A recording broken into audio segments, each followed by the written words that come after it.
Hey, house guests, welcome to another BB Can 7 updates and spoilers. Our house guest of the day is none other than the one and only Michael Ransom. Thank you so much for your support. That is awesome. We really appreciate you. And if you guys want to be house guests of the day, check out our Patreon link in the info box below. Yesterday we left off with Chelsea feeling like she wanted to blow up Kira's game. Oh, as a joke. All right. She felt that they were emotionally playing her, and that's funny because they thought that Chelsea was emotionally playing them. They had a little chat. They ended up with a hug for now. We'll see. All right. Sam and Adam. Sam's been talking to Kiki. She relays this to Adam, and she says, if I get HOH next week, I want to, or in the double, I want to put up Kiki and Eddie. No, not Eddie. All right, so Adam likes that. He said, that's a good move. And he feels that people, aka Anthony, might be getting into Corey's head because Corey's been acting differently towards them lately, and they're worried about Corey getting turned against them. So, that's something to watch out for. Because right now, I feel like Corey could be up for grabs. Is she a free agent, or is she already Anthony's side piece, locked and loaded? All right, well, Chelsea and Mark. Oh boy. Chelsea tells Mark that if she stays, she'll go after Dane. Does anybody think that Mark's voice sounds like the reindeer coach from Rudolph the Red-Nosed Reindeer claymation cartoon? All right, line up. It's killing me. I cannot take Mark's voice on the feeds. Alright, so Chelsea and Sam, they're rehearsing her POV speech. She's saying, do you want to keep somebody around that's going to be a soldier for Dane? And then Kira joins in and says that they're going to blow up their game for Chelsea in return for cuddles. No. But this is the problem with this season, and in particular this week. It's like Kira will do anything for Chelsea, and then Chelsea feels guilty or unworthy, or I don't know what her problem is, but it's like, I want to stay, I want to go, I want to stay, I want to go, and it's getting really tired. I'm tired of taking this train back and forth and not going anywhere with it. It's draining. Alright, so the feeds went down for the POV ceremony, and Corey did not use the veto. We knew that was going to not happen. Alright, so then we're back with Chelsea wanting to roll over and die train. I'm so sick of it. Dane and Chelsea discuss her speech. And she says that he's going to win the game if he gets to the end. He's really likable. He's doing all the right things at all the right times. He tells her, it's week 4, honey. We don't know what's going to happen here. Alright, so this is very disturbing. Mark decided that he was going to jump in the bathtub with Kiki, who was already in the bathtub, and she didn't want him in there. Little Mark bathtub gate. All right, I'm getting in the tub. No! So that's been going around the house. And Chelsea and Mark have another chat on a pool, over a pool game. And it seems like they are both really annoyed with each other.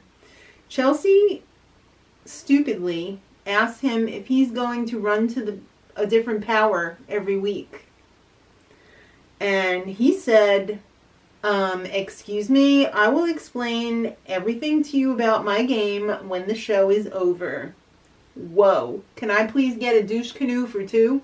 I mean, what was she expecting being so smarmy to him? I mean, I can't blame him, but I don't think he's playing a very good game. I mean, he's getting far in the game, but how long will that last? And I don't even know what she's planning on doing anymore, because any way the wind blows, you know? That's Chelsea's game. So, Dane and Kiki. Dane is venting that he hates that Chelsea isn't throwing Sam and Adam under the bus to stay. She's taking the high road for once and not throwing her soft alliance, I want to say, under the bus. So that's his problem. How sweet is Damien giving a shout out to his girlfriend and just being like, hey, I'm in this house. How's it going? I hope you're surviving out there. He's so likable.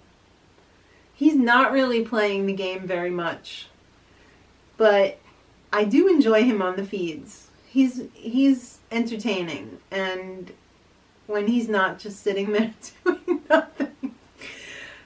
You know what? He could just win the whole damn thing, couldn't he? He just could. Alright, so Eddie and Chelsea. Poor Eddie found out that Chelsea was saying his name to Dane, and it was very upsetting to him. And you know what? They talked it out, but when something like that happens, and you're young, sweet Eddie, I don't know if you can get past that, but he's trying. I feel bad for Eddie, but Eddie's been through a lot. I really like Eddie. So there was a big cry fest, and it involved Chelsea, of course. Chelsea was sitting there talking to Eddie, and Adam comes up and just starts bawling because he knows that she's going home. I mean, there's pretty much no saving her now. Chelsea is there. Of course she is, with Adam. Sam joins in. Kira joins in. You owe me cuddles. That didn't happen. I just love saying that. Sorry. Kira, to the girls, says, I have an observation. Dane rolls his eyes every time he comes out of the room after talking with Adam. Maybe he wants us to target Adam. You think? Alright, so the Dumpster Alliance talks about how creepy Mark is toward the girls. Because it's not just Kiki. There's a creepy factor there. When Sam and Mark were talking last night, they were in bed together, and it was just his line of questioning was just like weird and creepy, and people are starting to notice and feel creepy. And Esty also told Kiki, in other news, that she told Dane not to touch her in front of other people, and he started acting weird. So she was worried that she upset him, so then she had to get extra cuddly. Don't use sex as a weapon. Alright, so today, Sam told Adam about that conversation with Mark when they were in bed together last night. And Mark creepily said, you don't want to see angry Mark. Because I guess he was telling her, keep this between us. And she's like, well, what if I don't? And he's like, well, you don't want to see angry Mark. No, I don't want to see any Mark. Alright, so Sam and Adam decided to continue to work together, but only talk to people separately. So it doesn't look like they're working together, I guess. I mean, come on. Once the damage has been done, right? You can't put the toothpaste back into the tube once you squeezed it all out. So he's still going to try and keep her safe. She's still here, right? So Sam told Esty that Mark asked her, meaning Sam, if she smoothed things out with Dane. And she also went and told Chelsea that. I guess that makes Mark look a little sus now, doesn't it?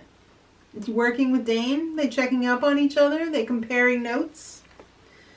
Well, Eddie and Corey have a chat, and this is pretty sad. Eddie says, people think that Corey's lying about her age. Oh! People don't believe that Corey is 29. Thanks, Mama Kay. After you're a big fat liar, now people are starting to suspect that Corey's lying, but she's not. She's actually 29. Eddie doesn't care, though. He says he wants to work with older people, but she's not older people, Eddie. She's still 29. She tries to play it off as her mom being a psychologist and her knowing how to listen, and I guess, in effect, being, like, mature. But I have a confession to make. The minute I saw her, I thought, is she really 29? So I'm just as guilty as everyone else. I hate myself for that. Poor Corey. You know what it is? She's very fit. She has very little fat in her face. So that really ages you when you're like fit and you have very low body fat. I feel bad for her though.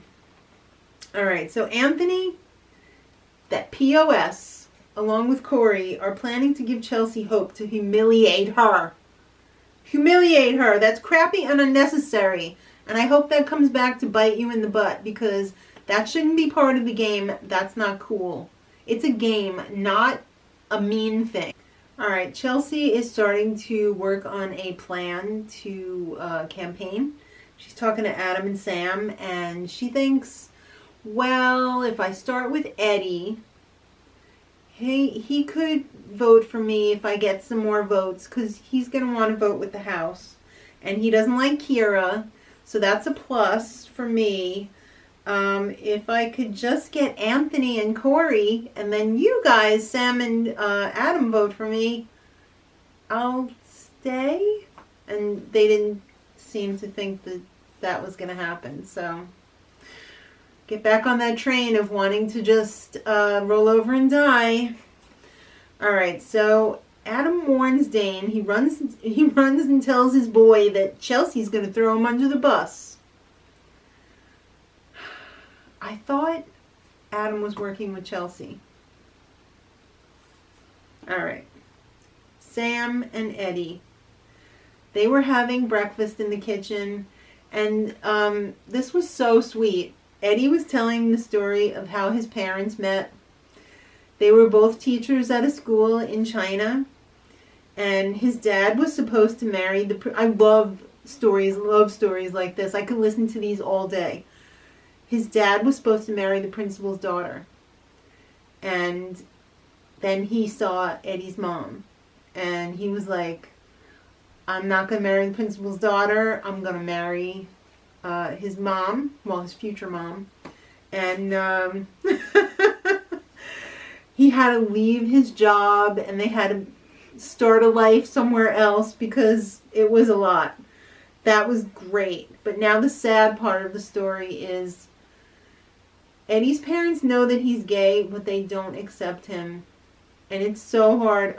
My heart was breaking for Eddie because the parents don't want to talk about it, and he's on the show, and nobody outside of his family, meaning his mom and dad, know for sure that he's gay.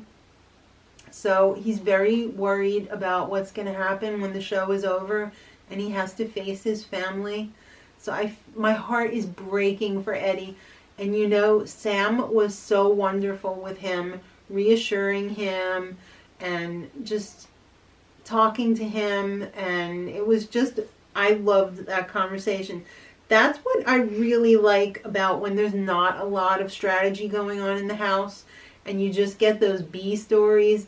That's the funnest times in the Big Brother house. Not the stupid strategy talk of, you know, oh, I'm going to get this one out, or we're going to fool this one, or whatever. I just love when they talk about what their life is like outside of the house, and, you know, what they're going to do after the show, like on BBUS, when they say, oh, we're going to go on a trip, and we're going to go here, and I want to show you this and that. So that was great. I really enjoyed that. And then Corey and Anthony were helping, I guess Damien was there too, we're helping Eddie work out. I always love a good makeover story. Every season of Big Brother, no matter what country it is, they have somebody who doesn't work out all the time, or they don't take it as seriously as some of the hardcore worker outers in the house, and they take them under their wing, and they're like, hey, look, you lost like 5 or 10 pounds, and you got some muscle. I'm thinking of like Bunky, or was it Cowboy maybe from a couple of seasons ago on BBUS. That's like the funnest times in the Big Brother house. So I'm hoping that tomorrow's going to be a fun time too, because I don't see a whole lot of strategy going on. I think Chelsea's pretty much a dead man walking, lame duck. There's not much going on for her. So let's get some of the fun stories of like what people's lives are. That's why I watch Big Brother. I don't know about you guys. Leave it in the comments and let me know what your thoughts are on that. And we'll pick it up there tomorrow. So till then, much love.